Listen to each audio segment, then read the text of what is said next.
ప్రభునందు ప్రియమైన వీక్షకులందరికీ ప్రభు యేసుక్రీస్తు నామములో వందనాలు తెలియజేస్తున్నాను.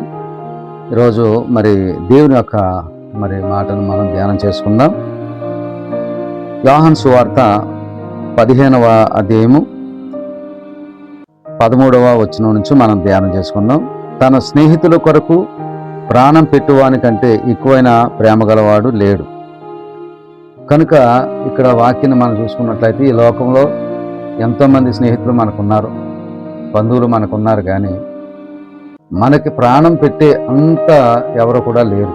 ఎందుకంటే మనకి ఏదైనా సంతోషంగా ఉంటే మన సంతోషంలో పాలు పొందుతారు, కానీ మన కష్టం వచ్చినా శ్రమ వచ్చినా శ్రమలో బాధల్లో ఏ స్నేహితుడు ఉండడు.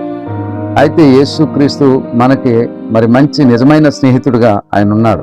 ఎందుకంటే తన స్నేహితుల కొరకు తన ప్రాణం పెట్టిన వారి కంటే ఎక్కువైన ప్రేమ గలవాడు యేసయ్య. ఆయన అన్నాడు, నేను మీకు ఆజ్ఞాపించిన వాటిని మీరు చేసిన ఎడల మీరు నాకు స్నేహితులై ఉంటారని చెప్తున్నాను.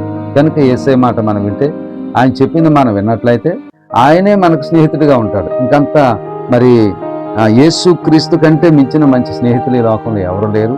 మన బాధలు ఆయనతో చెప్పుకోవచ్చు, మన కష్టాలు కూడా ఆయనతో చెప్పుకోవచ్చు. అందుకని యోబు గ్రంథం 22:21 అంటాడు, ఆయనతో సహవాసం చేసిన ఎడల మీకు మేలు కలుగుతుంది అన్నాడు. ఎవరైతే యేసయ్యతో సహవాసం చేస్తారో వారికి సమాధానమును అలాగే మేలు కూడా కలుగుతుంది.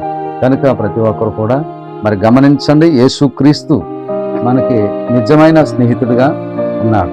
కనుక మిమ్మల్ని దాసులని పిలవక నేను స్నేహితులని పిలుస్తానని చెప్తూ ఉన్నాడు. కనుక నిజమే, మన స్నేహితులతో మన హృదయంలో ఉన్న బాధ అంతా ఎలాగైతే చెప్పుకుంటామో అలాగే యేసయ్యతో ఈరోజు నీకున్న సమస్యను నీకు చెప్పుకుంటే ఆయన నీకు కూడా స్నేహితుడు అవుతాడు.